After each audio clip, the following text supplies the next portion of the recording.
Well, hello once again from me, Leonard Wells, broadcasting from Haslingden, north of Manchester, in the UK, on Wednesday, 18th of November 2009. I'm going to talk today about climate change and the inaction which the British government consistently shows. The government keeps reminding us about climate change, but they never seem to do a lot about it, have you noticed? And I'm going to talk about one field in which they could act, which would save us all a lot of money and save lives as well. In the UK, the large majority of journeys, other than those on foot, are made in a motor car rather than trains, planes, buses or trams. The total fuel consumed in the UK annually is some 55 billion litres. And for those of you who can't envisage a billion, that is 55,000 million litres, which includes petrol and diesel. Those figures came from the government's own statistics. It is an absolutely staggering quantity of fuel, all of which produces an enormous amount of pollution, as well as releasing lots of naughty carbon dioxide into the atmosphere. It's amazing that we allow anyone to drive a vehicle on our streets emitting large quantities of poison gas at the rear. Imagine if you took a cylinder of carbon monoxide and walked up to a child's pram in the street and started spraying the gas onto the infant child. You'd jolly soon end up in jail, and quite rightly so. Yet you can quite legally park your car next to that same pram with the engine running, spraying poisonous fumes onto that same child, and nobody can stop you. You will gather, if you listen to my speeches regularly, that I am definitely not a lover of the motor car.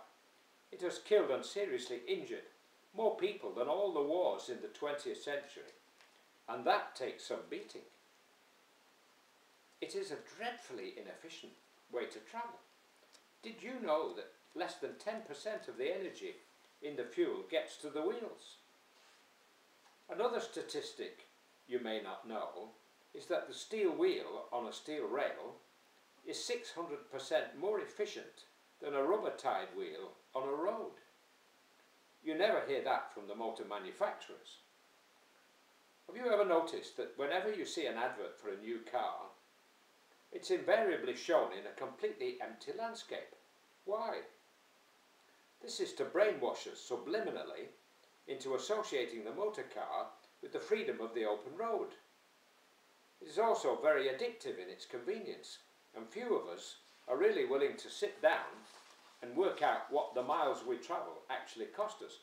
If we did and saw the truth, many of us would give it up quickly. The point I'm coming to is that there are measures the government could take which would really help reduce pollution and accidents and save lives and help save the planet. Firstly, let me mention that the average motor vehicle, dirty poison gas emitting rust bucket that it is, runs most economically at approximately 55 miles per hour or 88 kilometers an hour. So let's say if the government were to reduce the speed limit to 55 miles an hour, 88 kilometers an hour, I estimate that each of us could save a minimum of 10% on our fuel bill, and in addition reduce wear and tear considerably when compared to bombing along the motorway at 90 miles an hour or 144 kilometers an hour. We have seen the annual consumption of all vehicles is some 55,000 million litres. Thus we would burn some 5.5 thousand million litres less. Imagine the pollution saved. Not only that, but the reduction in deaths and serious injuries would be well worth the self-restraint. For most of us, the statistical commute to work is about 9 miles or 14 kilometres. So the extra time getting to work would probably be around 5 minutes. You try it and see. Stay in the slow lane as I do, and listen to some decent music, and let everybody else waste their petrol if they want to. In the slow lane you have no overtaking worries.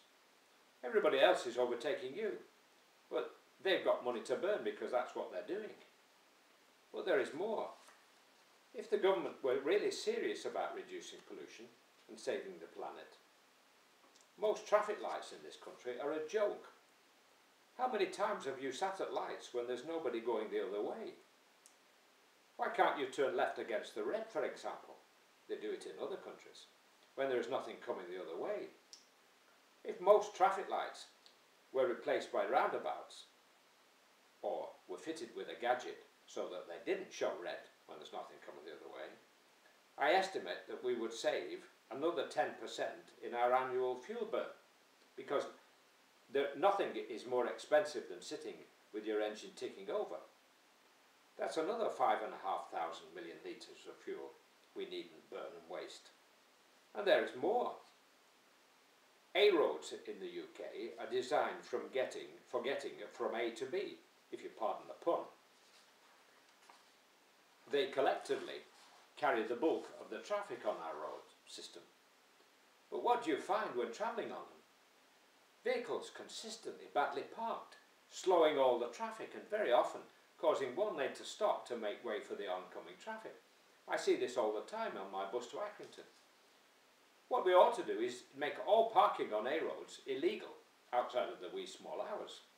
There are lots of side streets and a lot of people have driveways they often don't use. So I don't see it would be a great inconvenience to park away from the A roads.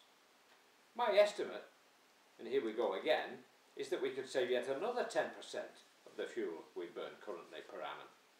So there you have a total of 16.5 million litres of fuel we would not burn, and thus not waste the cost of all that precious oil. The extra journey time by reducing the speed limit would be compensated by the speed up of traffic on our A roads. We would all breathe easier in our towns and cities. But why won't the government take such easy steps to clean up the air, save the planet and reduce needless deaths and serious injuries? Because of the money they would lose in fuel duty, of course. It always comes down to grubby old money. Actually, my dream is a world without cars. Can you imagine tree-lined, flower-bedded streets with almost total silence? We could have rapid transit systems linked by tramways. But the greatest joy would be clean, fresh air. Few of us have ever known clean, fresh air, except up in the mountains. Try it and see sometime. In my hometown of Haslingden, we scrapped the trams in 1930, 79 years ago. In September, I went to Bucharest, capital of Romania, a gorgeous old city which until 1989 was governed by the communists. Yet they've still got their trams, so there is hope for them. Though like every other city on the planet, it has been totally ruined by the infernal combustion engine cars. Well, that has really set the cat amongst the pigeons, as they say, so I'll say cheerio and God bless. Thank you for listening.